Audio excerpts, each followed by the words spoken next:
If you're into e-skate, I've got a fun one for you today. This one comes from Backfire, and it is a, well, it used to be called the Mini, but now it's called the Zealot V.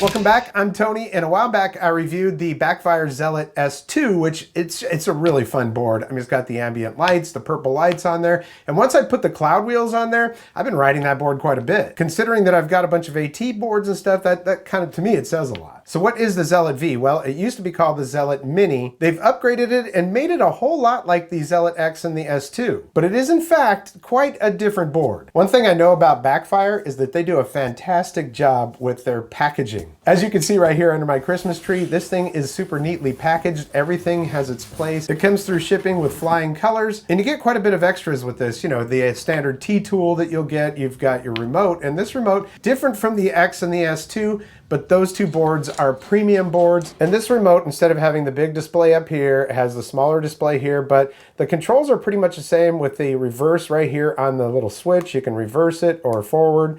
And of course, this button right here has a little exclamation mark on it because you hit that and you go into turbo mode right away. Other than that, there are two speeds on here, E and S. Is that right? Yeah. Okay. So you got basically 3 speeds. I think the target for this, and probably most people that ride it, will ride on S or E. On this one, turbo mode is a little bit more tame than the S2, so I've been riding in turbo. It does have belt drive and 2 motors that are 170 kV each. Now, I live on the Outer Banks of North Carolina, which is where the Wright brothers did their first flight because there's always wind here. And lately we've had a lot of that, a lot of headwinds, and that always makes it challenging to ride these, not to mention that it's super cold. The feels like temperature has been around 35 to 37 degrees. So I gave it my best, put on my winter gear, and went out and rode pretty much through one cycle of the battery. Now, it does have the ambient light all the way around the deck. Backfire did not invent this, but they've taken it beyond just being a novelty, and their implementation of it is really good. And I think you're probably going to see more companies coming out with this as well. It really makes the board look cool, but you can turn those off if you don't want to stand out. Standing out is actually good, especially if you're a night rider.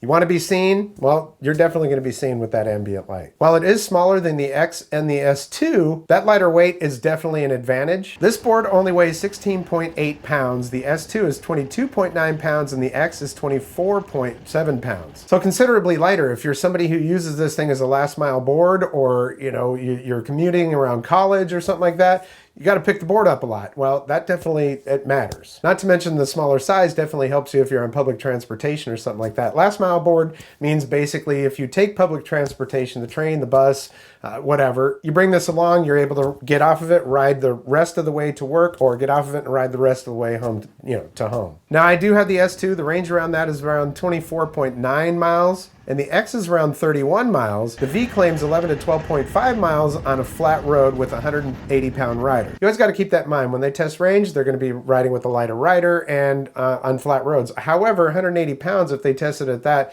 is higher than they normally do at 165 pounds and pretty close to my weight. I weigh 195. For me, I got about 10 miles on this, again weighing 195, and wind in my face, pretty hardcore. Sometimes the winds here can be around 10, 12 miles per hour, maybe even higher. Just during certain times. I mean, it's not like that all the time, but man, when it is, it sucks. So this board is not a range beast, but I don't think that it's intended for that. It's probably not the board you're going to choose for going on a long group ride, but if you're riding around the city, if you're commuting around college and that type of thing, the lightweightness of this and the size of it, well, it makes up for that. Plus, if you're buying this board, you know what you're getting into with the range. As far as Backfire goes, I've only had the S2, but it's a great board. And to me, this board retains the best features and qualities that we love about these Backfire boards while offering a less expensive alternative that's smaller and lighter. So that's a biggie. In fact, it's currently the most affordable e-skate with an ambient light deck. And I really like the color on this. Now, I'll tell you, it's hard to tell the size looking at social media and their site. It's actually their shortest and narrowest longboard street board. It measures 33 inches long and 8.5 inches at its widest. That's almost 6 inches shorter and quite a bit narrower than the S2. Looking at it, it seems like it might be a little trickier to stand on, but it's surprisingly good, and in between a short and a long board, it gives you the benefits of both. Like I said, I've ridden the S2 pretty extensively, and I don't notice that much less comfortableness riding this board. The trucks are 7-inch RKP gravity cast. They're only slightly shorter than the S2, so that's good. The wheels are the same standard urethane, 96 by 55 millimeter 88 as the S2 and the X. I don't don't really know why, but the Zealot V actually feels a little bit more maneuverable than the S2. It's probably because of the size. The top speed is rated around 26 miles per hour, and even with wind in my face most of the riding, I can easily say that that's pretty accurate. Battery is 216 watt hour, 10S2P. It's using Samsung 30Q cells. When I first posted this on social media, a couple people said, oh, 10S2P, that's like moving time backwards or something, you know? Why would you go with that small of a battery? Well, this board is not intended to be a big range beast. When I look at their marketing materials and stuff, they show, you know, maybe a husband riding the S2 and a wife riding a V, maybe even the pink one, because they do have a pink version of it. And they also talk about maybe if you ride and you want one of your kids to ride with you or something like that. And people are always asking that question, what should I get for my kids so we can go ride with me? That would be perfect, and I'm sure they dig it with all those lights and stuff on it. But that doesn't mean that it's only for ladies and kids. It's a fun board, so if you're looking for something that's going to be more compact and more portable and all that, especially if you're adding a board to your quiver and you were thinking about getting a short board, but you're thinking, well, maybe I want something with more stability than a short board and I need it to be more like a long board, that would be a good choice. Another question that I see and get on social media a lot is like, can I take my skateboard on a plane? Well, no, unless it has a 99 watt hour battery. And guess what? They do have a version of this. It's 99 watt hour. So this is something you could take on a plane.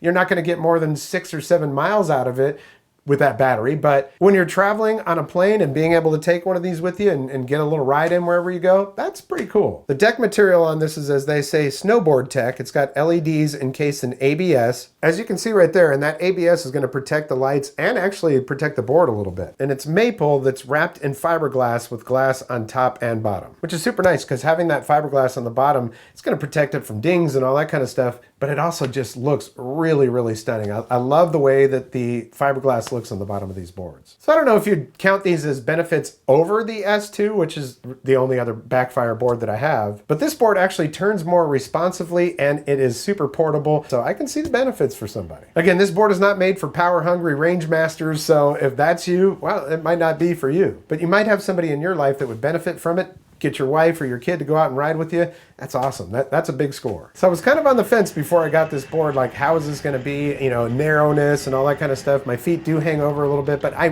just don't notice it that much. And I really like the board. So that is the Backfire Zealot V. And I want to thank you so much for your support here on the channel. Likes, comments, shares, subscriptions, very important to my channel. If you like what you see, give this video a like. And if you haven't subscribed yet, there's a red subscribe button down there and notification bell. Click both of those, you'll get notifications when I upload new videos. This channel's been around since 2013. I have you to thank. I really appreciate your support, whether you've been here since 2013 or you're new to the channel. Well, welcome. And if you haven't checked out the other content on here, I do have some other cool stuff on here. Electric guitars, electric scooters, bikes, solar power, solar panels, solar generators, and more. So check it out. You might find something you like. All great ways to support the channel. You watch it, it's going to help the channel. I also have a thanks button down there below the video in case you want to throw a couple bucks my way to support the channel. Well, that's going to do it for this episode. We'll catch you next time on the Vapor Trail channel.